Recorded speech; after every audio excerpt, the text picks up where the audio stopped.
ପାଠ ପଢ଼ିବା ସମୟରେ ମନ ଏପଟ ସେପଟ ହେବା ବା ପଢ଼ିଥିବା ବିଷୟ ଭୁଲିଯିବା ଏକ ସାଧାରଣ ସମସ୍ୟା। କିନ୍ତୁ ଏହାର ଅର୍ଥ ନୁହେଁ ଯେ ଆପଣଙ୍କ ସ୍ମରଣ ଶକ୍ତି କମ୍। ବାସ୍ତବରେ ପଢ଼ିବାର ସଠିକ୍ ଶୈଳୀ ଏବଂ ମନୋଭାବ ହିଁ ସଫଳତାର ଚାବିକାଠି। ଯଦି ଆପଣଙ୍କର ପାଠ ମନେ ରହୁନାହିଁ, ତେବେ ଏହି କେତୋଟି ଜିନିଷ ଉପରେ ଧ୍ୟାନ ଦିଅନ୍ତୁ। 1. ପଢ଼ିବା ପାଇଁ ଏକ ଲକ୍ଷ୍ୟ ସ୍ଥିର କରନ୍ତୁ।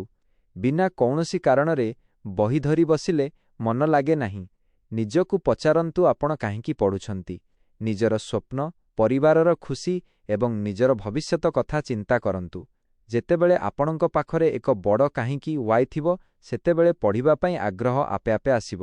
2. ବୁଝିକି ପଢ଼ନ୍ତୁ, ଡୋଣ୍ଟ ରୋଟ୍ ଲର୍ନ। ଘୋଷିବା ଦ୍ୱାରା ପାଠ କିଛି ସମୟ ପାଇଁ ମନେ ରହେ, କିନ୍ତୁ ପରେ ଭୁଲିଯାନ୍ତି। ଯେକୌଣସି ବିଷୟକୁ ଏକ କାହାଣୀ ଭଳି ବୁଝିବାକୁ ଚେଷ୍ଟା କରନ୍ତୁ। ଭିଜୁଆଲାଇଜେସନ୍। ଯାହା ପଢ଼ୁଛନ୍ତି ତାହାକୁ ମନ ଭିତରେ ଏକ ଚଳଚ୍ଚିତ୍ର ଭଳି କଳ୍ପନା କରନ୍ତୁ। 3. ଲେଖିବା ଅଭ୍ୟାସ କରନ୍ତୁ। କୁହାଯାଏ, ଥରେ ଲେଖିବା 10 ଥର ପଢ଼ିବା ସହିତ ସମାନ। ଆପଣ ଯାହା ବି ପଢ଼ୁଛନ୍ତି ତାକୁ ନିଜ ଭାଷାରେ ଖାତାରେ ଲେଖନ୍ତୁ। ଏହାଦ୍ୱାରା ଆପଣଙ୍କର ଏକାଗ୍ରତା ବଢ଼େ ଏବଂ ମସ୍ତିଷ୍କ ସେହି ତଥ୍ୟକୁ ଅଧିକ ସମୟ ପାଇଁ ସଞ୍ଚିତ କରି ରଖେ। 4. ପୋମୋଡୋରୋ ଟେକ୍ନିକ୍ ବ୍ୟବହାର କରନ୍ତୁ।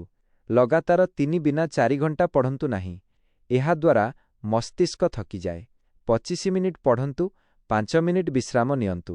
ଏହି ଛୋଟ ବିଶ୍ରାମ ଆପଣଙ୍କ ମସ୍ତିଷ୍କକୁ ରିଫ୍ରେଶ୍ କରିଥାଏ। 5.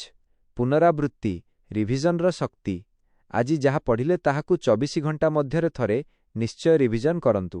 ସପ୍ତାହ ଶେଷରେ ସେହି ସପ୍ତାହର ସମସ୍ତ ପାଠକୁ ପୁଣିଥରେ ଦେଖନ୍ତୁ।